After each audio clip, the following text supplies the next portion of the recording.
Hi dear students, मैं Krishna Kumar zero physics के YouTube channel पे आपका स्वागत है। तो पिछले वीडियो में मैंने आपको बताया था गति से संबंधित जितने भी ऑब्जेक्टिव पूछे जाते हैं आपके पारामेडिकल और भी कई सारे कॉम्पिटिटिव एग्जाम में, उसको मैंने करवाया।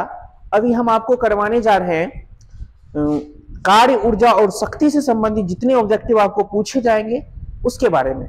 तो सारे हम इंपॉर्टेंट ऑब्जेक्टिव अभी करवाएंगे। सबसे पहले कार्य, ऊर्जा, शक्ति के बारे में थोड़ा थोड़ा जान लेंगे, उसके बाद हम उसके इंपॉर्टेंट ऑब्जेक्टिव के बारे में पढ़ेंगे। तो चलते हैं, आज स्टार्ट करते हैं कार्य, ऊर्जा और शक्ति के इंपॉर्टेंट ऑब्जेक्टिव में। तो आइए लगातार बने रहिए हमारे साथ, तो हम भी आपके सेवा में तत्पर हैं। चलते हैं आज के इस सेशन में, देखते हैं। सबसे पहले देखा जाए कि कार्य कहाँ किसको जाता है। तो देखिए, मान लेते हैं ये कोई ऑब्जेक्ट है m मास का, इस पर कोई फोर्स लगा रहा है F, और फोर्स जो डियर स्टूडेंट्स है, मैंने पहले ही बता दिया था सदिश में कि सदिश राशि। फोर्स लगाने से इसमें मान लेते हैं डिस्प्लेस्ड हो गया, डिस्प्लेसमेंट हो गया S। कितना डिस्प्लेसमेंट हो गया इसमें? S डिस्प्लेसमेंट हो गया। ठीक है, यानी ये पहले A पॉइंट पे था, अब आ गया किस पॉइंट पे? B पॉइंट पे। यहां तक आने में जो इसने दूरी तय किया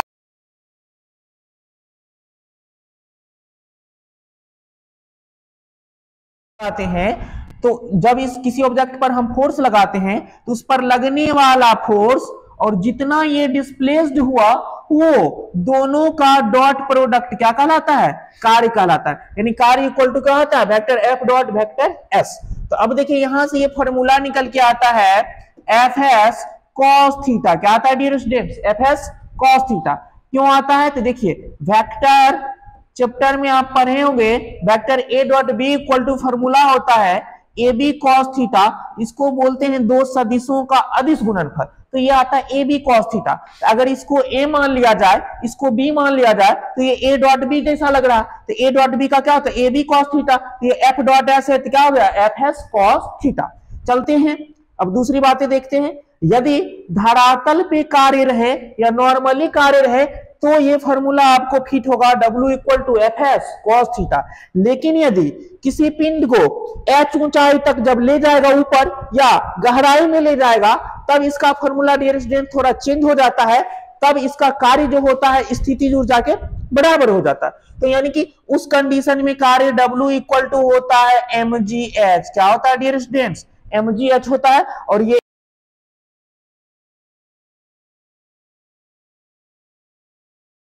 बराबर होता है, यानी कि mgh। तो याद रखिएगा, कार्य का दो फॉर्मूला, एक Fs cos थीटा, दूसरा mgh। क्लियर? तो अब चलते हैं, थोड़ा बहुत शक्ति के बारे में चर्चा करते हैं।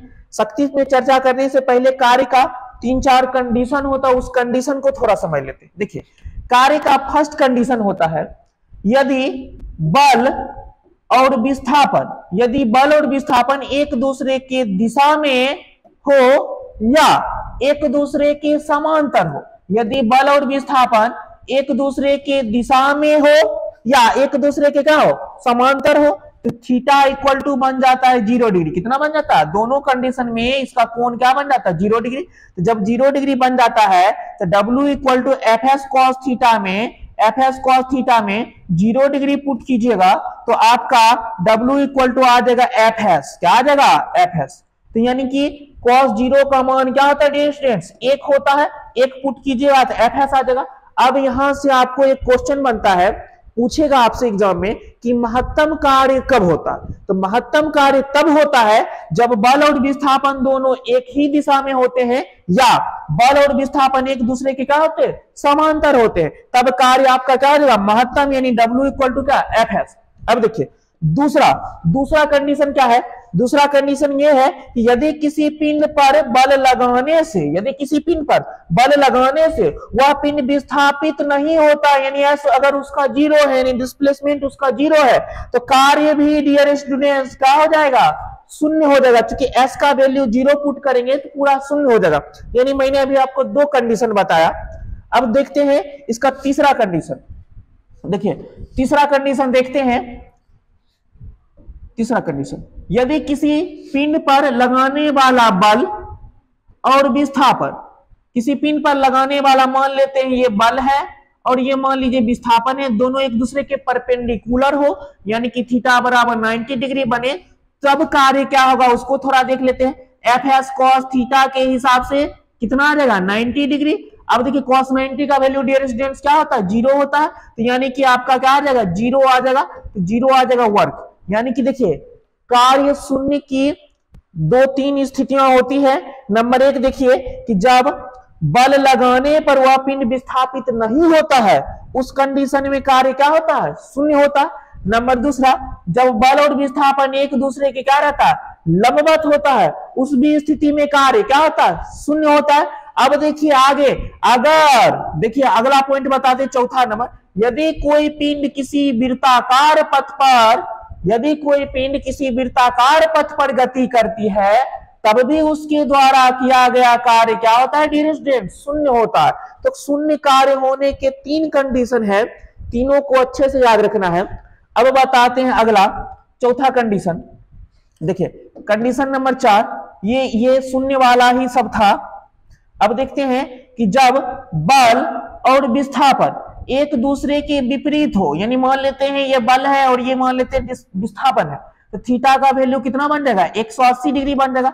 अब देखिए थीटा का वैल्यू 180 डिग्री, तो एफ एस कॉस थीटा पे पुट करेंगे तो एफ एस क्या हो जाएगा कॉस 180 डिग्री। तो कॉस 180 का वैल्यू क्या होता है डियर स्टूडेंट्स -1, तो -1 जब पुट कीजिएगा तो W इक्वल टू हो जाएगा माइनस एफ एस, क्या हो जाएगा dear student W equal to minus F S. यानी कि आपसे पूछेगा कि कार्य ऋणात्मक कब होता है, तो कार्य ऋणात्मक तब होता है जब बल और विस्थापन एक दूसरे के क्या होते हैं, जब बल और विस्थापन एक दूसरे के विपरीत होते हैं, तब कार्य क्या होता है डियर स्टूडेंट्स ऋणात्मक होता है। तो ये थे कार्य के कुछ कंडीशंस जिसको मैंने बताया। अब थोड़ी बहुत और देख लेते हैं, इस सबको अगर लिखना है तो लिख लीजिए फटाफट।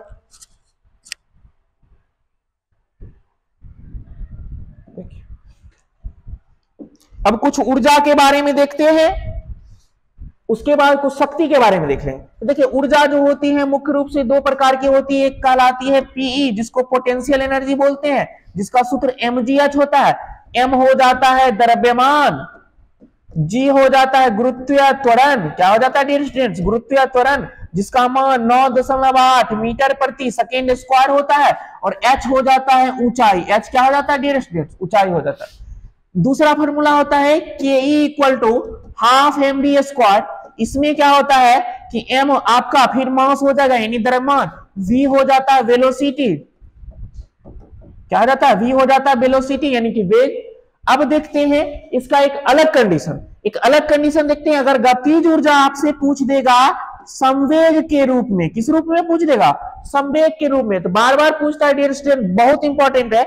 यदि गतिज ऊर्जा संवेग के रूप में पूछ देगा तो उसका एक अलग वर्क होता है। तो यहां पर देख लेते हैं, गतिज ऊर्जा यदि आपको संवेग के रूप में पूछ देगा तब क्या होगा। तो सीधा सीधा पहले संवेग बराबर आपको फॉर्मूला आना चाहिए। संवेग बराबर होता है द्रव्यमान गुना वेग, क्या होता है डियर स्टूडेंट द्रव्यमान गुना वेग। संवेग को डिनोट P से करते हैं, तो द्रव्यमान को डिनोट M से करते हैं, और वेग को डिनोट V से करते हैं, यानी P इक्वल टू होता है mv।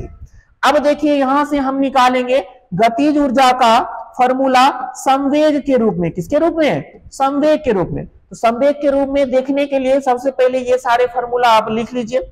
उसके बाद ke को देखिए हम मान लेते हैं ke को क्या मान लेते हैं के इक्वल टू अभी मैंने बताया half mv square, half mv square, तो हाफ mv स्क्वायर हो गया।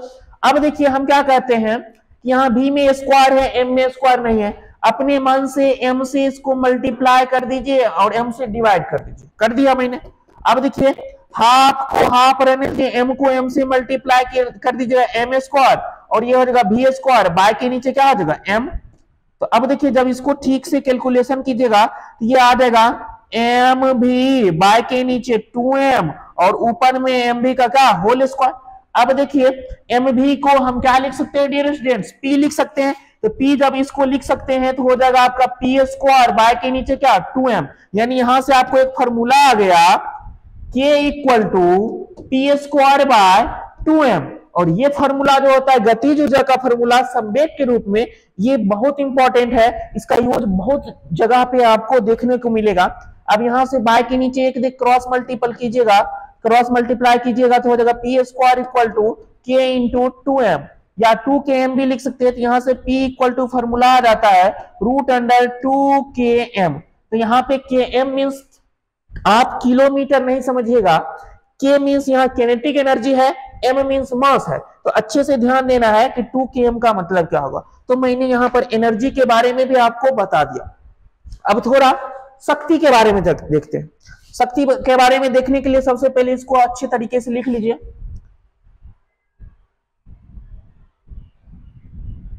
चलिए अब थोड़ा शक्ति के बारे में देखते हैं।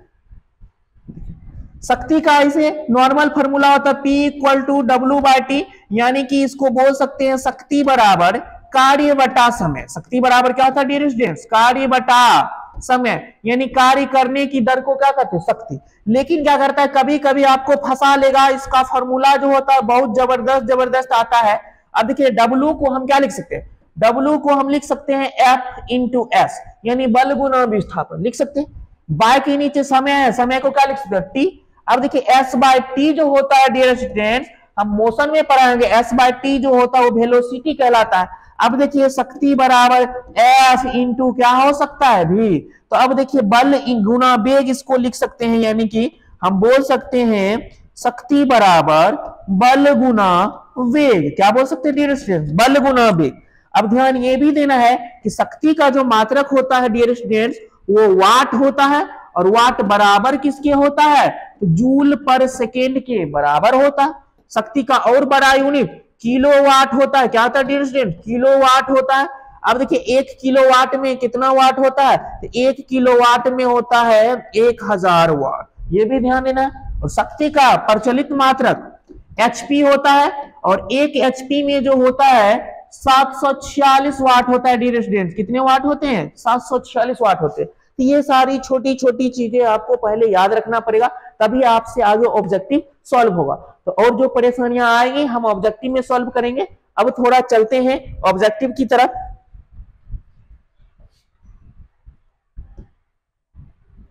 देखिए सबसे पहला क्वेश्चन आपका आ गया कि 5 न्यूटन बल के प्रभाव में एक वस्तु सरल रेखा में 10 मीटर दूरी तय करता है। देखिए पूरा न्यूमेरिकल पढ़ने लगेगा ना तो दिमाग जो है आपका उलझ जाएगा, इसलिए थोड़ा थोड़ा पढ़ के वहीं से कैलकुलेशन आप स्टार्ट कर दीजिए। देखिए सबसे पहले क्या बोला?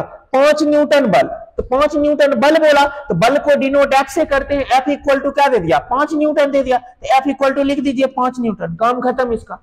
अब चलते आगे, बोला सरल रेखा में इतना मीटर क्या करता है? दूरी तय करती है। तो दूरी को विस्थापन भी बोला जाता है, F से सूचित किया जाता है। S बराबर आपका हो गया कितना? 10 मीटर। तो पढ़ते जाइए, उसको आगे करते जाइए। देखिए इससे क्या होगा? आसानी से सॉल्व हो जाएगा। पूरा पढ़िएगा तो उलझिएगा। अब देखिए किया गया कार्य, कार्य जो ही बोला तो सोच लीजिए कार्य को W से डिनोट करते हैं। W इक्वल टू आपका दे दिया कितना? 25 जूल। कितना दे दिया?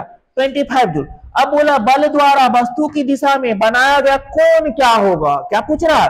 कोण क्या होगा? मतलब थीटा क्या होगा? क्या होगा डियर स्टूडेंट? थीटा क्या होगा? तो देखिए अभी जस्ट मैंने बताया था W equal to formula FS cos theta, तो हमको थीटा लाना है। थीटा लाना है तो F इंटू एस इधर मल्टीप्लाई में, इधर आके क्या हो जाएगा? डिवाइड में, यानी कि W बाय क्या हो जाएगा? FS इक्वल टू कितना? cos theta.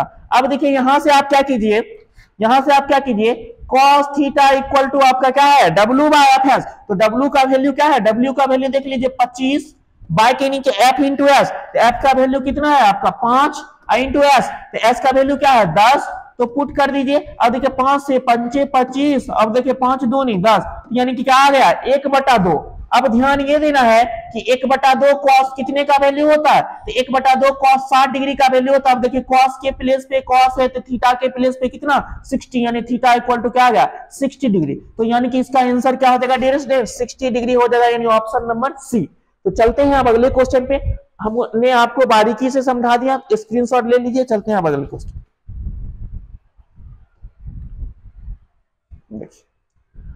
आपका अगला क्वेश्चन है डियर स्टूडेंट्स कि 10 क्रिंगा यानी 10 केजी द्रव्यमान वाला, यानी 10 केजी द्रव्यमान वाला, तो जो वही देखिए क्वेश्चन पढ़िए वहीं से कैलकुलेशन स्टार्ट कीजिए। केजी में जो दिया रहेगा द्रव्यमान होगा, द्रव्यमान यानी मास उसको कहते हैं। एम दे दिया आपको कितना? 10 केजी, तो लिख दीजिए 10 केजी। अब देखिए बोला कि वह पिंड पृथ्वी की सतह से 10 मीटर की ऊंचाई से छोड़ा गया। हमने आपको बताया था ऊंचाई से छोड़ा जाए या नीचे से ऊपर ले जाया जाए, तो यानी कि ऊंचाई से छोड़ा गया, तो यानी कि या तो वो दूरी कहलाएगा या तो वो ऊंचाई कहलाएगा। कितना दे दिया? 10 मीटर। अब बोला कि गुरुत्वीय बल द्वारा किया गया कार्य, तो गुरुत्वीय बल द्वारा किया गया कार्य क्या होगा, यानी कि W हमको क्या करना है, फाइंड आउट करना है, जबकि बोल दिया है कि G का वैल्यू कितना लेना है, इतना लेना है। तो इसके हिसाब से देख लेते हैं। ऐसे G का वैल्यू नॉर्मली क्या होता है, 9.8 होता है मीटर प्रति सेकेंड स्क्वायर, लेकिन यहां बोला है यूज करने, तो देखते हैं करके। W को रहने दीजिए, W इक्वल टू क्या बोले थे, जब ऊंचाई से या गहराई में जाता है तो उसका जो होता है फॉर्मूला mgh हो जाता है। अब यहाँ पे देखिए m का वैल्यू 10, अब देखिए G, तो G का वैल्यू क्या ले लीजिए, इसके हिसाब से 10 ले लीजिए। अब h का वैल्यू क्या है 10, तो अब इसको गुना कीजिएगा डियर स्टूडेंट्स, 1000 आएंगे। अब आप देखिए 1000 ऑप्शन में है, नहीं है, 1000 जब ऑप्शन में नहीं है तो इसका मतलब ये 9.8 लिया होगा, यहाँ थोड़ा मिस्टेक हो गया है, 9.8 होगा। तो अब देखिए 9.8 पुट कर दीजिएगा, किसके प्लेस पे, G के प्लेस पे 9.8 पुट कर दीजिएगा, तो आपका आंसर आएगा 980 जूल। क्या आ जाएगा डियर स्टूडेंट, 980 जूल, यानी कि ऑप्शन नंबर आपका क्या आ जाएगा, डी हो जाएगा। फटाफट चलते हैं हम अगले क्वेश्चन पे।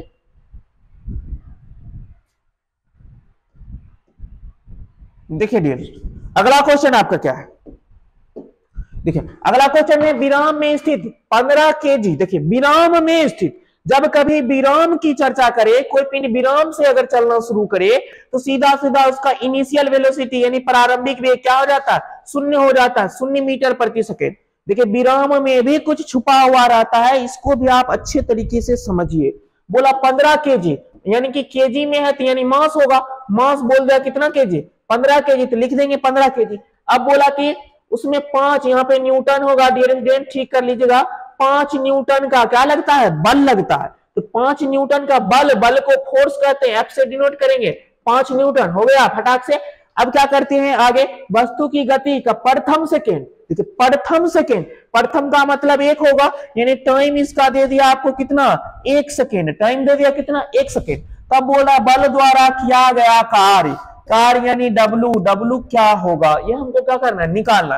तो देखिए W इक्वल टू क्या होता है, W इक्वल टू होता है F इंटू एस। क्यों, क्योंकि बोला गति दोनों जो होता है उसी दिशा में करता है, जब उसी दिशा में गति करता है तो एफ एस होता है। अब देखिए यहाँ पे ना तो F तो दिया हुआ है लेकिन S दिया हुआ नहीं है, S दिया हुआ नहीं है तो हम क्या करेंगे, F को F रहने देंगे, S का वैल्यू होता है ut plus half AT square. क्या होता है dear student, ut plus half AT square. अब क्या करेंगे, F को F रहने देंगे, U का वैल्यू 0 पुट करेंगे तो ये पूरा 0 हो जाएगा, तो आपका बचेगा हाफ AT स्क्वायर। क्या बचेगा dear student, half AT square. अब देखिए F जो है, F के प्लेस पे 5 पुट कर दीजिए, हाफ को हाफ रहने दीजिए, इंटू A का भी वैल्यू दिया हुआ नहीं है, तो A का वैल्यू दिया हुआ नहीं है तो A का वैल्यू हम फाइंड आउट कर लेते हैं। देखिए F इक्वल टू फॉर्मूला होता है डियर स्टूडेंट्स MA, यहां से A का वैल्यू निकालिएगा तो F बाय क्या आएगा, M आएगा। तो अब देखिए जहां पर A है वहां पे आप पुट कर दीजिए F बाय क्या, F by M into T square. तो टी का वैल्यू क्या था, 1 था, तो 1 के स्क्वायर करेंगे तो 1 ही आएगा, तो यानी कि आपका कुल मिला के कैलकुलेशन अभी क्या आया, ये आया।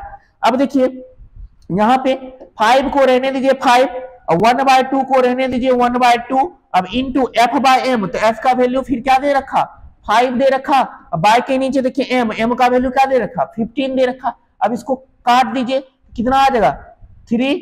अब देखिए ये कुल मिला के क्या हो गया, 5/3 इंटू 2 कितना हो जाएगा, 6, यानी 5/6। अब देखना इसमें मात्रक क्या लगेगा, तो क्या हम निकाल रहे थे, कार्य का मात्रक क्या होता है, जूल, यानी कि 5/6 जूल। तो देख लीजिए 5/6 जूल ऑप्शन नंबर बी में है, यानी आपका आंसर क्या आ जाएगा, ऑप्शन नंबर बी।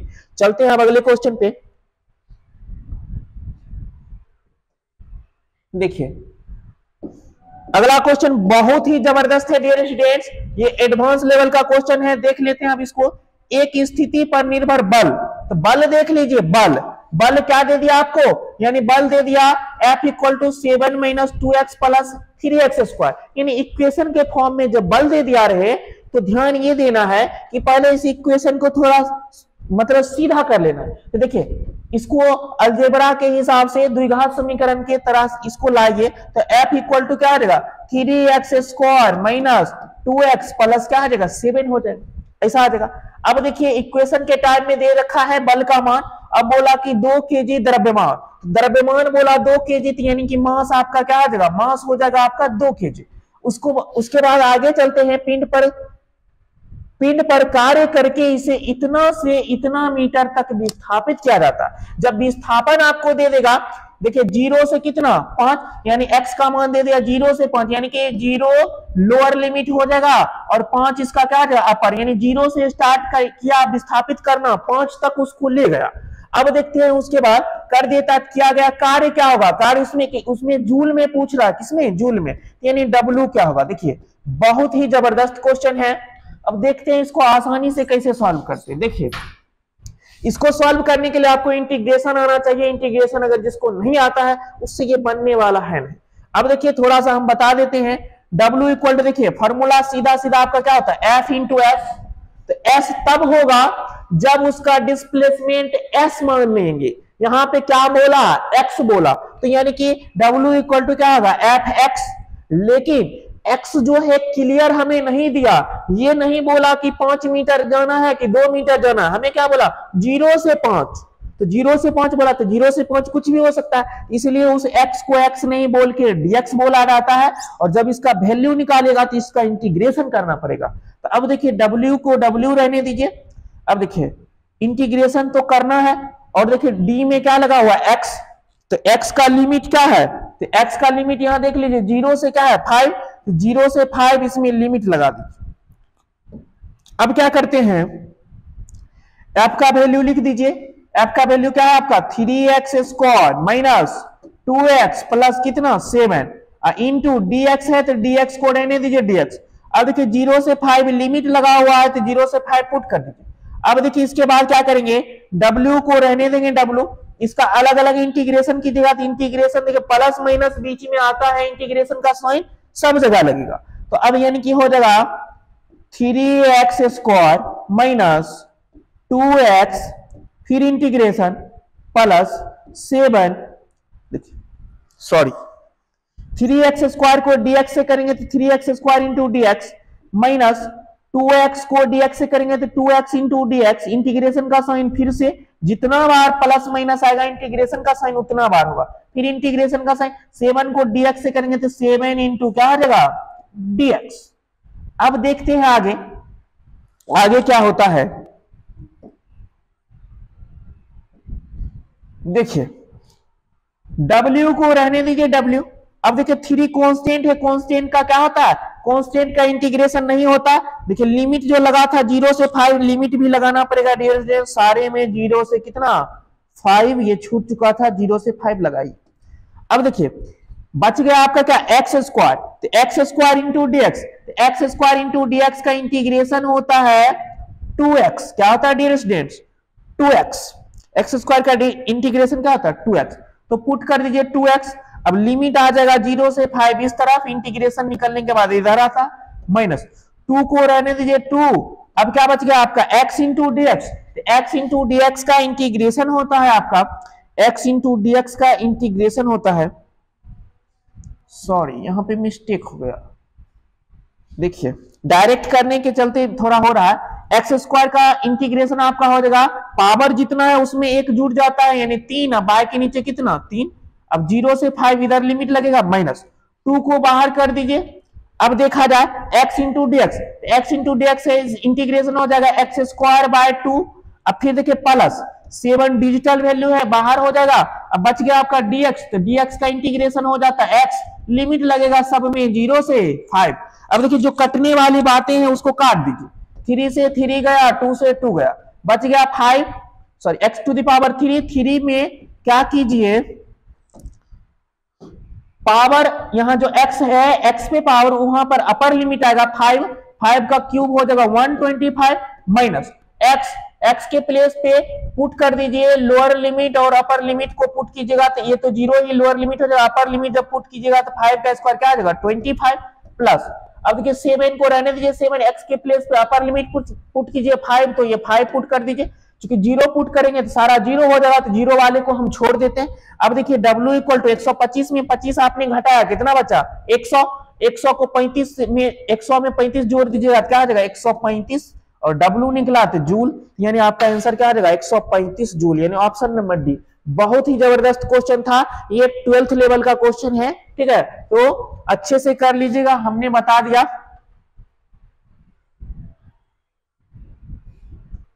चलते हैं अगले क्वेश्चन पे। अगला क्वेश्चन आपका है एक स्प्रिंग की प्राकृतिक लंबाई। देखिए जो जो बोल रहा है उसको करते जाएगा, पहले से लंबाई को एल मान लीजिए, दे दिया कितना 6 सेंटीमीटर, रहने दीजिए, ऐसे सेंटीमीटर को मीटर में चेंज करना पड़ेगा, लेकिन जो क्वेश्चन में दिया हुआ है जिसका यूज होगा उसी का हमको यूज करना है, जिसका यूज नहीं होगा उसका यूज हमें नहीं करना। तो चलते हैं अब आगे देखते हैं। अब बोला स्प्रिंग नियतांक, तो देखिए स्प्रिंग नियतांक को के से डिनोट किया जाता है, ये दे दिया आपको कितना 4000, कितना दे दिया 4000 न्यूटन पर मीटर। अब देखिए फिर बोला इससे 20 केजी द्रव्यमान, यानी द्रव्यमान यानी मास दे दिया कितना 20 केजी, कितना केजी दे दिया 20 केजी।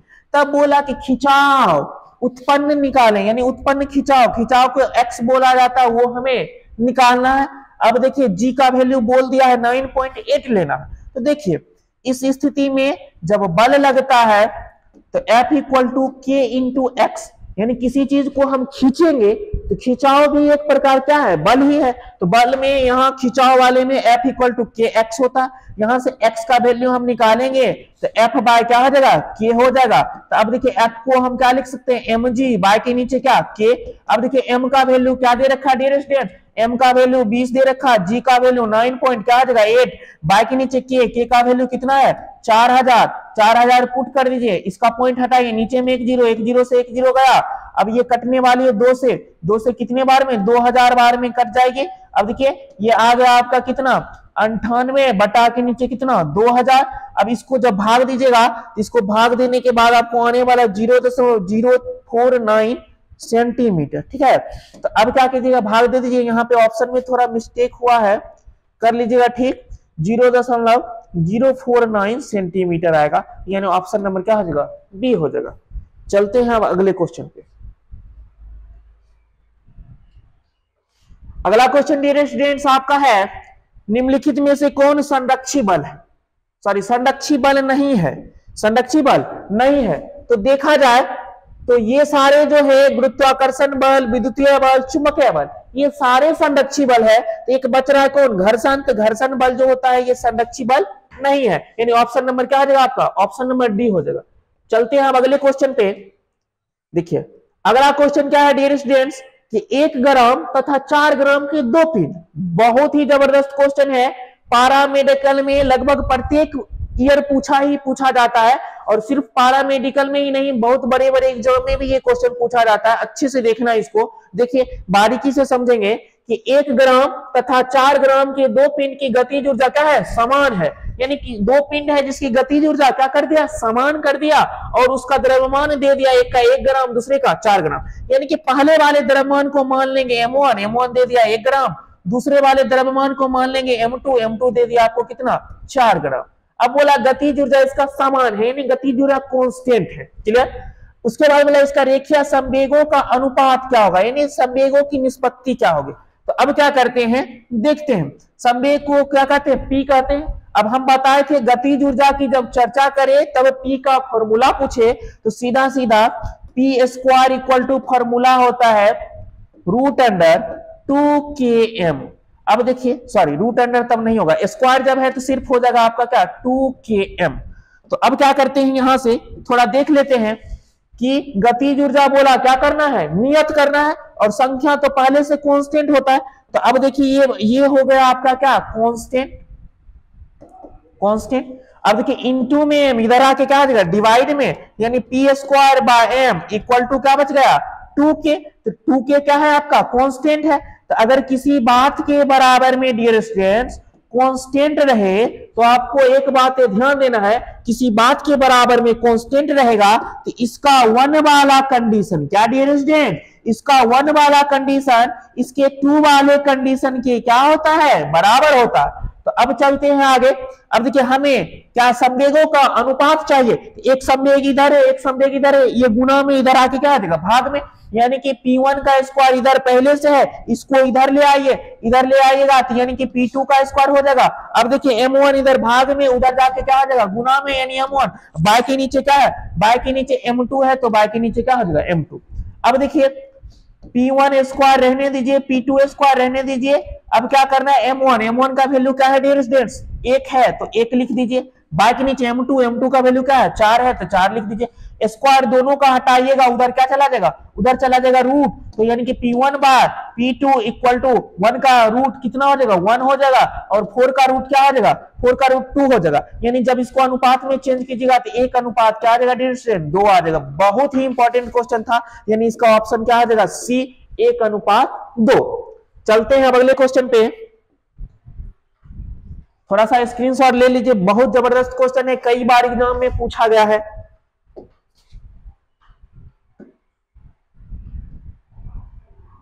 देखा जाए अब अगला क्वेश्चन आपका क्या कर रहा है, यदि किसी पिंड की गतिज ऊर्जा प्रारंभिक मान से 4 गुनी कर दी जाए तो इसका संवेग क्या होगा। गतिज ऊर्जा और संवेग का चर्चा करें तो फॉर्मूला वही लगाना है आपको, या तो पी स्क्वायर बराबर क्या था 2km, इस ये फॉर्मूला लगाए, या यहां से k बराबर हम बोले थे क्या आया था पी स्क्वायर, बाय के नीचे क्या 2m, देखिए 2 into m इधर आके डिवाइड, ये वाली फॉर्मूला। अब बोला कि क्या क्या करना है 4 गुनी, बोल रहा है गतिज ऊर्जा 4 गुनी कर दी जाए, गतिज ऊर्जा क्या कर दी जाए 4 गुनी, तो इसको आप कांस्टेंट मान लीजिए, तो किसका सिंबल आ जाएगा आपका k समानुपाती पी स्क्वायर। गतिज ऊर्जा को आप 4 गुनी कर दीजिए, यानी कि k के प्लेस पे क्या आ जाएगा 4k। तो अब देखिए इधर स्क्वायर है, स्क्वायर हटेगा, इधर क्या होगा 4k का रूट, 4k का रूट बीच में directly proportional P square, square मैंने हटा दिया। तो अब देखिए ये जो 4 है, 4 का वर्गमूल कितना हो जाएगा 2, और बचेगा क्या k, यानी कि कितना हो जाएगा, यानी कि जब गतिज ऊर्जा 4 गुनी बढ़ा दी जाएगी तब उसका संवेग जो है जब ये 2 गुनी बढ़ा तो ये कितनी गुनी बढ़ेगी 2 गुनी बढ़ेगी, क्योंकि दोनों क्या होता था समानुपाती, तो यानी कि 2 गुनी होगा तो वो भी 2 गुनी हो जाएगा, यानी इसका प्रारंभिक संवेग भी क्या हो जाएगा 2 गुनी हो जाएगा, क्योंकि 4 गुनी कर दिया तो 2 गुनी होगा, क्योंकि रूट हो जाएगा 4 का। चलते हैं अब अगले क्वेश्चन पे। अगला क्वेश्चन आपका है 9 kg द्रव्यमान, ध्यान देना अच्छे से, सॉरी 3 kg द्रव्यमान, तो द्रव्यमान आपको दे दिया है कितना 3 kg। आगे देखते हैं एक वस्तु की गतिज ऊर्जा क्या होगी, गतिज ऊर्जा मतलब k क्या होगी हमें निकालना, यदि इसका संवेग 2 न्यूटन सेकेंड होता है डियर स्टूडेंट, न्यूटन पर सेकेंड है न्यूटन सेकेंड, तो देख लेते हैं इसका संवेग दे दिया 2 न्यूटन सेकेंड। अब क्या करते हैं इसको संवेग और गतिज ऊर्जा का चर्चा करें तो हमने बार बार बोला कि k इक्वल टू फॉर्मूला होता है पी स्क्वायर बाय 2m। तो अब क्या करते हैं k निकालने के लिए p का स्क्वायर यानी 2 का स्क्वायर कितना 4, बाय के नीचे 2 into m का वैल्यू कितना 3, 2 जा कितना 4, यानी कुल मिला के क्या आ गया 2/3। तो अब देखिए k का आंसर क्या आ गया 2/3, तो 2/3 जूल, तो यानी 2/3 जूल, यानी ऑप्शन नंबर आपका क्या आ गया बी, तो 2/3 जूल। चलते हैं अगले क्वेश्चन पे। ठीक है, अगला क्वेश्चन डियर स्टूडेंट्स है आपका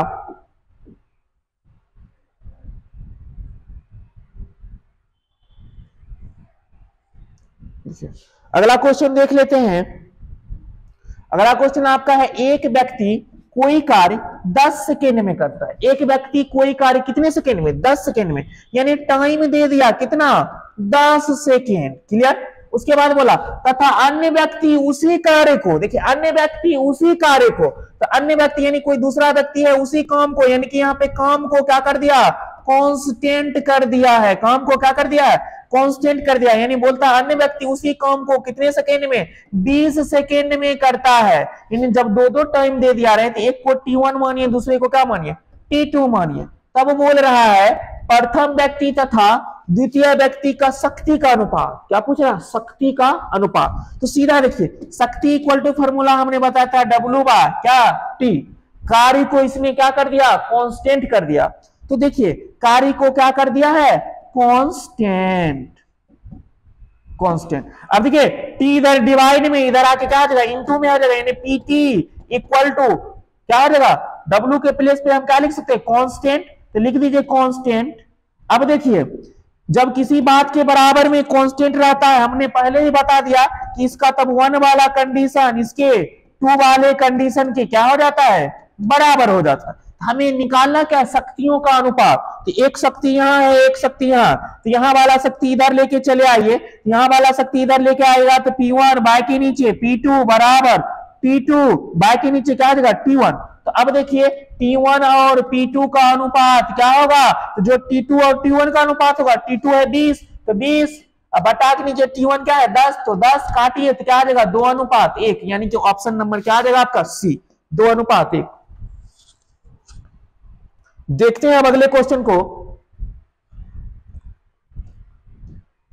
अगला क्वेश्चन देखिए, बोला एक क्षैतिज दिशा में दागी गई एक गोली, यानी क्षैतिज दिशा में दागी गई एक गोली लकड़ी के गुटके में धंसकर उसी में रह जाती है। यानी एक गोली दागी गई है जो लकड़ी के गुटके में धंसकर उसी में रह जाती है। यदि गुटका का घर्षण रहित हो, यानी गुटका जो है लकड़ी का उसमें कोई घर्षण नहीं हो, तब बोल रहा है कि इसमें से क्या होगा। देखिए केवल गतिज ऊर्जा, यहाँ पे गतिज हुआ, केवल गतिज ऊर्जा संरक्षित रहती है, गतिज ऊर्जा तो संरक्षित नहीं रहती है। केवल संवेग संरक्षित, हाँ संवेग संरक्षित रहती है, संवेग संरक्षित रहती है। अब बोला केवल स्थितिज ऊर्जा समान होगी, हाँ स्थितिज ऊर्जा भी उसकी समान होगी, यानी कि बी और सी दोनों होगा, यानी ऑप्शन नंबर आपका डी हो जाएगा, बी एवं सी दोनों। चलते हैं डियर स्टूडेंट्स अगले क्वेश्चन पे।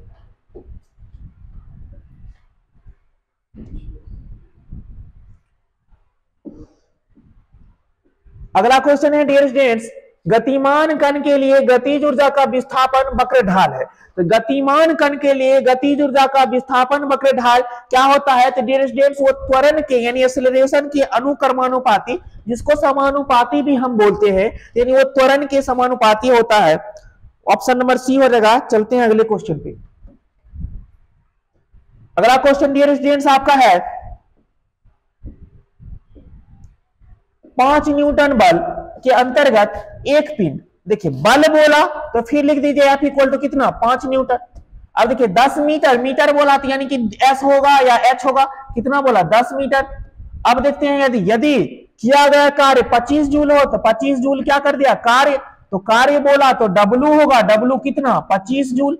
अब बोला इसके बीच का कोण निकाले, तो कोण निकालना है मतलब थीटा आपको निकालना है। तो अब देखिए W इक्वल टू फॉर्मूला होता है FS cos theta, cos theta से चलेंगे तो यहाँ पे हमें cos थीटा का वैल्यू लाना है, तो क्या आ जाएगा W by FS, W by क्या आ जाएगा डियर स्टूडेंट्स FS लिख दीजिए। अब cos थीटा को cos थीटा रहने दीजिए, W का वैल्यू क्या है, W का वैल्यू देख लीजिए 25 है, बाय के नीचे F का वैल्यू क्या है 5 है, इंटू उसके बाद देखिए S का वैल्यू क्या है 10 है, तो 5 से 25, 25 5 से 5 दूनी 10, यानी 1 बटा क्या आ गया 2, 1/2 कॉस कितने डिग्री का मान होता है, तो कॉस 60 डिग्री का मान होता है। तो यहां से फिर थीटा का मान कितना 60। इस टाइप का एक और क्वेश्चन था लेकिन वैल्यू अलग था, थीटा इक्वल टू कितना 60 डिग्री हो जाएगा, यानी कि देख लेते हैं ऑप्शन नंबर सी, यानी आपका क्या आ जाएगा ऑप्शन नंबर सी 60 डिग्री। चलते हैं अब अगले क्वेश्चन पे।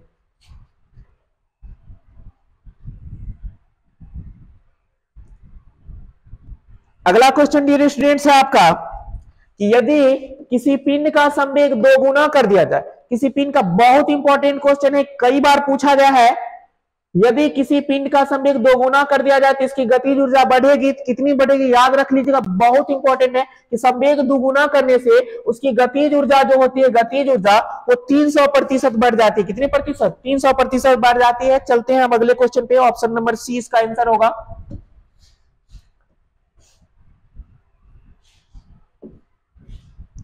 अब देखा जाए 100 मीटर की ऊंचाई, देखिए 100 मीटर की ऊंचाई, ऊंचाई बोला यानी हाइट, हाइट कितना 100 मीटर। अब बोला जल की एक टरबाइन की पंखुड़ियां 100 केजी प्रति सेकेंड, यानी कि इसका द्रव्यमान दे दिया आपको कितना 100 केजी प्रति सेकेंड, यानी केजी सेकेंड, यानी कि टाइम दे दिया कितना 1 सेकेंड, 1 सेकेंड में 100 केजी की दर से गिर रहा है। तो प्रदान की गई शक्ति क्या होगी, शक्ति मतलब क्या पावर क्या होगी, पावर क्या होगी, पावर हमें क्या करना है निकालना है, पावर निकालना।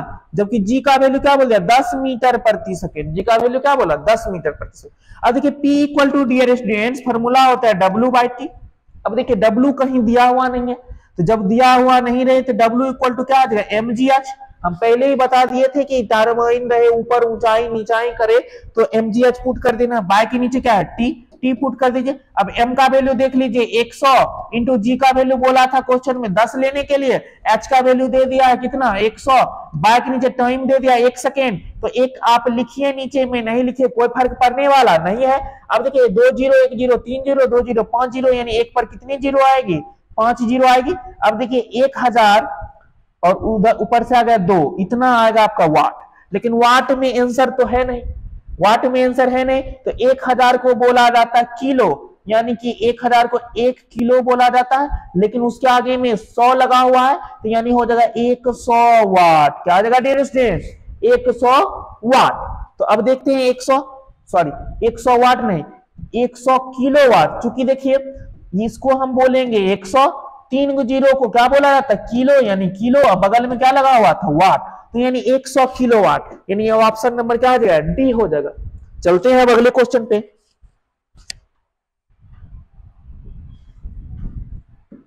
अगला क्वेश्चन डियर स्टूडेंट्स है आपका,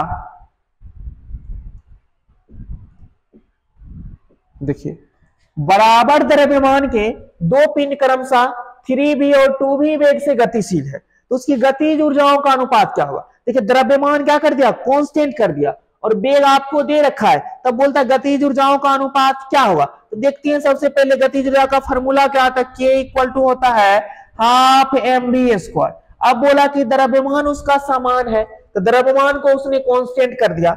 अब देखिए यहाँ पे हाफ है, तो यानी कि ये दोनों बातें क्या है कांस्टेंट है। क्या है डियर स्टूडेंट कांस्टेंट। अब देखिए कांस्टेंट इधर इनटू में v स्क्वायर, बाय के नीचे आ जाएगा v स्क्वायर, बच जाएगा इधर कांस्टेंट। तो कांस्टेंट किसी के बराबर में हम बार बार बता चुके हैं रहता है, तो क्या होता है इसका 1 वाला कंडीशन, इसका 1 वाला कंडीशन इसके 2 वाले कंडीशन के क्या होता है बराबर होता है। तो अब देखते हैं यहां से किसका अनुपात लाना था गतिज ऊर्जा, तो K2 इधर लेके चले आइए, V1 स्क्वायर उधर लेके चले जाइए, तो हो जाएगा K1 by K2 equal to V1 square by के नीचे V2 स्क्वायर। अब देखिए K1 और K2 का अनुपात क्या होगा, K1 अनुपात K2 बराबर क्या होगा, तो V1 और V2 का स्क्वायर है। तो अब देखिए V कितना था V1 है आपका 3V, यानी 3 का स्क्वायर 9, V का स्क्वायर V स्क्वायर, बाय के नीचे V2 कितना 2V, तो 2 का स्क्वायर 4, V का स्क्वायर V स्क्वायर। अब देखिए V स्क्वायर से V स्क्वायर कट जाएगा तो 9 कितना हो गया 4, यानी 9 अनुपात क्या हो जाएगा 4, यानी 9 अनुपात 4 देख लीजिए 9 अनुपात 4। ऑप्शन नंबर क्या है आपका ए, यानी ऑप्शन नंबर ए इसका हो जाएगा आंसर। चलते हैं अब अगले क्वेश्चन। अगला क्वेश्चन डियर स्टूडेंट्स है आपका, समान द्रव्यमान के दो पिंडों का रैखिक संवेग का अनुपात 2:3 है, रैखिक संवेग का अनुपात 2:3 है, तो इन पिंडों की गतिज ऊर्जा का अनुपात क्या होगा। देखिए फिर से संवेग का अनुपात दे दिया है और गतिज ऊर्जा का अनुपात पूछ रहा है, तो सीधा सीधा वही formula K equal to P square by 2m। और देखो द्रव्यमान क्या बोल दिया समान, यानी द्रव्यमान कांस्टेंट है, तो द्रव्यमान जब कांस्टेंट है तो क्या करना है आपको, सबसे पहले इसको लेके चले जाइए आप किधर, इसको कांस्टेंट कर दीजिएगा, तो क्या हो जाएगा समानुपाती का चिन्ह आ जाएगा, समानुपाती का चिन्ह। अब देखिए समानुपाती का चिन्ह आता है अगर किसी के बराबर में कांस्टेंट, देखिए 1 बार, अगर इसको 1 से मल्टीप्लाई कर दीजिए, इसको इधर लेके चलाइए, K बाय पी स्क्वायर बराबर 1/2m। अब ये सारी बातें कांस्टेंट है, तो किसी के बराबर में कांस्टेंट रहता है, बार बार बता चुके हैं एक ही बात, इसका 1 वाला कंडीशन इसके 2 वाले कंडीशन के क्या हो जाएगा बराबर हो जाएगा। जब बराबर हो जाएगा तो हमको गतिज ऊर्जा का अनुपात पूछा है, एक गतिज ऊर्जा यहाँ है और दूसरा यहाँ है, इसको इधर लेके आइए, K1 बाय के नीचे क्या K2, P1 इधर है उधर जाएगा तो P1 स्क्वायर बाय के नीचे क्या हो जाएगा P2 स्क्वायर। तो अब देखिए K1 बाय के नीचे K2 इक्वल टू P1, तो P1 का वैल्यू कितना 2 के स्क्वायर क्या हो जाएगा 4 हो जाएगा, बाय के नीचे 3 के स्क्वायर क्या हो जाएगा 9, तो 4 अनुपात क्या हो जाएगा डियर स्टूडेंट्स 9। तो देखिए 4 अनुपात 9 कौन है ऑप्शन नंबर बी, यानी इसका आंसर क्या हो जाएगा dear students option number B. चलते हैं अब अगले क्वेश्चन पे। अगला क्वेश्चन है आपका, यदि किसी पिंड पर F बल लगाया जाए और वह v वेग से चले तो उसकी शक्ति क्या होगी। हमने स्टार्ट में ही बताया था कि शक्ति इक्वल टू W/T फॉर्मूला होता है, और जब W बोला उसी दिशा में कार्य करे तो Fs होता है, बाय के नीचे T, और S/T को क्या बोलते हैं डिस्टेंस, वेग, यानी कि क्या हो जाएगा F इंटू V, क्या हो जाएगा डिस्टेंस, यानी P equal to F into V। देख लेते हैं, ऑप्शन नंबर ए हो जाएगा इसका आंसर। चलते हैं अब अगले क्वेश्चन पे।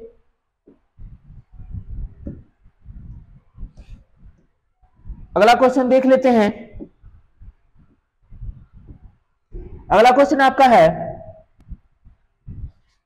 किसी वस्तु के संवेग को तिगुना कर दिया जाए, क्या कर दिया जाए, तिगुना कर दिया जाए, तो उसकी गतिज ऊर्जा हो जाएगी। देखिए संवेग को तिगुना, अभी जस्ट मैंने बताया कि जो होता है डायरेक्टली प्रोपोर्शनल किसके होगा, पी स्क्वायर के। हाँ, तो अब देखिए संवेग को क्या बोला, तिगुना कर दिया जाए, मतलब 3 से गुना कर दिया जाए, तो 3 से जब गुना कीजिएगा और उसका स्क्वायर कीजिएगा तो क्या हो जाएगा, 9 हो जाएगा, 9 पी स्क्वायर। तो अब देखिए एक्स्ट्रा में क्या आ जाएगा 9, तो यानी 9 गुनी हो जाएगी, क्या आ जाएगा डियर स्टूडेंट, 9 गुनी, यानी ऑप्शन नंबर डी। चलते हैं अब अगले क्वेश्चन पे। अगला क्वेश्चन आपका है, ऋणात्मक कार्य होता है, ऋणात्मक कार्य होता है, ऋणात्मक कार्य हमें स्टार्ट में ही बताया कब होता है, जब बल और विस्थापन एक दूसरे क्या होते हैं, विपरीत होते हैं। तो जब बल और विस्थापन एक दूसरे के क्या होते हैं, विपरीत होते हैं, तभी कार्य क्या होता है, ऋणात्मक होता है। चलते हैं अब अगले क्वेश्चन पे।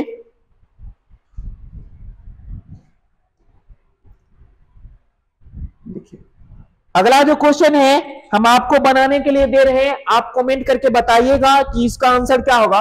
देखिए बोल रहा है कि कार्य शून्य होता है, कार्य शून्य होने के हम 3-4 कंडीशंस बता दिए थे, अच्छे से आप इसको पढ़ के बना के आना, मतलब कमेंट करना है। उसके बाद हम अगले सेट में जल्द ही मिलेंगे। चलते हैं, तब तक के लिए बाय बाय।